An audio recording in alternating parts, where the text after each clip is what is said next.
Structure को कैसे हम ठीक कर सकते हैं? तो कौमें तो इंस्टीट्यूशन से बनती है ना, सिस्टम से बनती है, तो उसके बगैर तो कोई कौमें नहीं होती है। ऐसे मतलब क्या होता है जैसे आजकल जी, एक ही उसका फॉर्मूला है कि जो शख्स जिस काम के ऊपर मामूर है ना वो काम वही करे, दूसरे के काम में लोचना। राइट मैन फॉर जी जी, बुखारी मुस्लिम में हदीस है, तुम में से हर शख्स निगहबान है, उससे उसकी रैयत के बारे में पूछा जाएगा।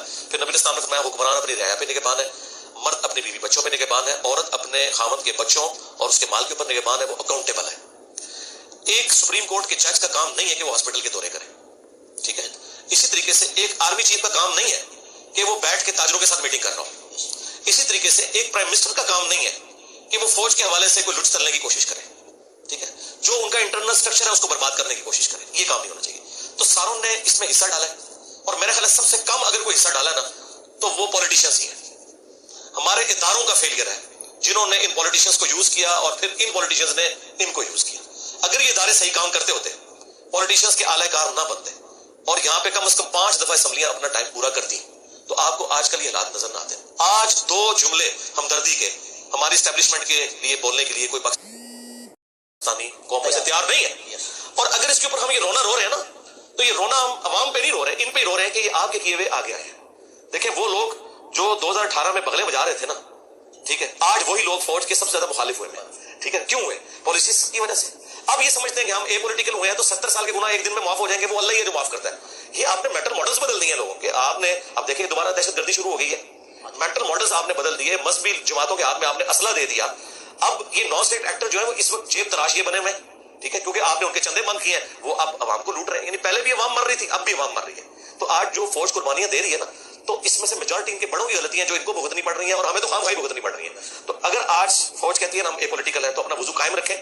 ये कम से कम 25 साल अपना वजू कायम रखें। उसके बाद तो खैर इनको किसी ने पूछना भी नहीं इस हवाले से कि कोई इनको देखे ना, अय्यूब अर्दगान ने इससे ज्यादा एस्टेब्लिशमेंट वहां स्ट्रांग थी। सेम कहानी थी पाकिस्तान और तुर्की, पाकिस्तान से आगे चीजी कहानी। हाँ, लेकिन एक फर्क था, वो गौरव में रहते थे, बीबीसी CNN देखते थे, उनको basic human rights, true democratic values का पता था, तो इसलिए लोग टैंकों के आगे लेटे। हमारे लोगों ने नहीं लेटना, जो 2 वक्त की रोटी के मोहताज है ना, ये टैंकों के आगे नहीं लेटेंगे, ये टैंकों पे चढ़ के अवाम को ही कुचलेंगे।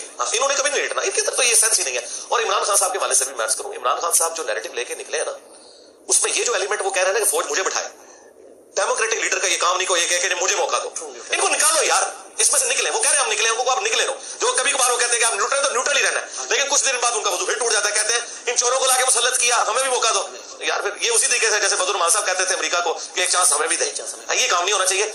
नैरेटिव बहुत अच्छा है ये, इसमें जो ये बीच में वो जो कहते हैं ना बकरी है दूध देनी है पर मेंगना पा के, ये मेंगने ना इस दूध में डले। आप नैरेटिव रखें, वोट को इज्जत दो। नवाज शरीफ साहब ने बड़ी वोट को इज्जत दी। हाँ जी, वही बात है। तो हमें तो बड़ी उम्मीदें थी जी नवाज शरीफ साहब से कि कोई मामलात को सीधे लेके चलेंगे, लेकिन वो भी खान साहब से अब उम्मीदें हैं, लेकिन वो फिर दूसरी तरफ चल पड़ते हैं। आपका सर एक पॉलिटिक्स को जाहिर है आप भी तो एक शहरी के नजरिए से देखते हैं, तो खान साहब का लगता है कि ये वजू कुछ अर्सा कायम रहेगा या टूट जाएगा? नहीं, मुझे तो नहीं नजर आता। वो थोड़ी देर बाद अपने बयान से खुद ही पीछे हट जाते हैं। इसके लिए उनको एक दफा पक्का खड़ा होना होगा। इसके लिए उनमें ये कॉम्पिटेंसी होनी चाहिए कि वो जेल जाने को बर्दाश्त करें। अभी देखें जैसे ही कुछ होता है तो बहादुर है। नहीं, बहादुर तब है जब वो कहे ठीक है यार गिरफ्तार करो मुझे, ठीक है, क्या होगा, ज्यादा तक मार देंगे उनको। नवाज शरीफ साहब भी तो जेल गए हैं ना जी, जो इनके बकौल बुज़दिल है।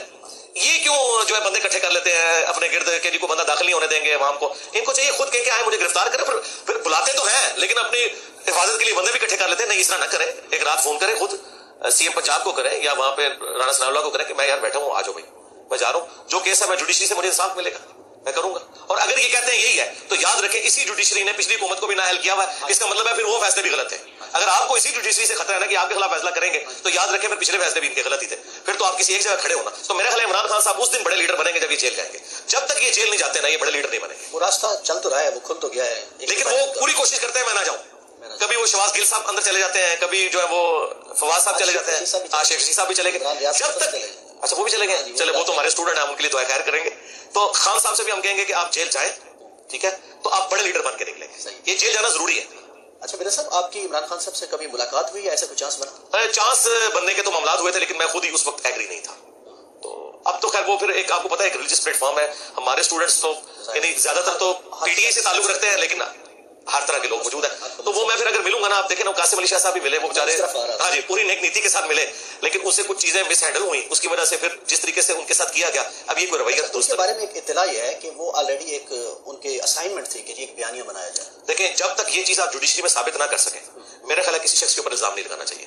دیکھیں عمران خان صاحب کے بارے میں علماء دین کہہ رہے ہیں کہ یہودی چیٹ ہے ان کی اسائنمنٹ میں.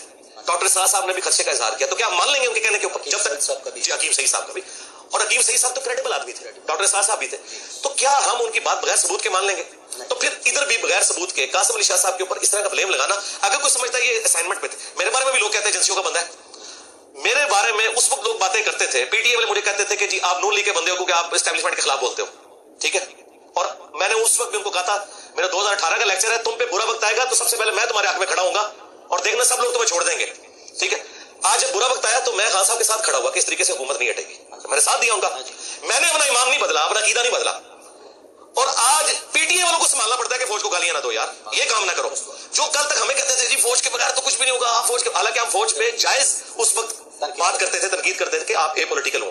آج یہ لوگ, ان کا تو ایسا وضو ٹوٹا ہے کہ یہ تو مطلب فوج کو خطار اور پتہ نہیں کیا کچھ کہہ رہے ہیں. تو اس کا مطلب ہے کہ آپ پہلے عقیدہ ایسا رکھیں جس کو آپ ڈیفینڈ کر سکیں. تو ہم آندہ بھی یہی امید رکھتے ہیں کہ یار آپ کسی ایک ریڈ لائن کو کراس نہ کریں کہ جس سے نفرتیں پھیلیں. خان صاحب سے ہمیں یہی ہے کہ وہ ریڈ لائن کو بعض اوقات کراس کر جاتے ہیں, اور پھر پرسنل الزامات نہ لگائیں. یار مجھے کیا پتا ہے کہ کسی بندے کی فیملی لائف کیا ہے, اگر آپ ثابت نہیں کر سکتے. مجھے خان صاحب کی پرسنل کئی باتیں پتا تھی, ان کے قریبی لوگوں نے بتائی, میں نے کبھی ان کی پرسنل لائف بتائی نہیں کہ کیسی ہے. ہاں, کیوں کہ میں اس کو ثبوت کہاں سے اس کو ثابت کروں گا.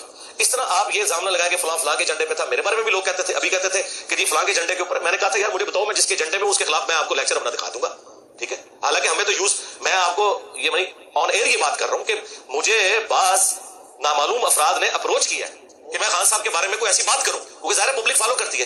میں نے اسے ملنے سے بھی انکار کر دیا, حالانکہ بڑا اچھا موقع تھا کہ میں تب یہ صاف کرتا پی ٹی اے والوں کی کہ تم لوگ کل تک تو مجھے تانا دیتے تھے, آج تم اتنے اے پولیٹیکل ہوئے ہو فوج کے بارے میں کہ آج مطلب ہم تو نہ اس وقت مس یوز ہوئے تھے نہ آج مس یوز ہو.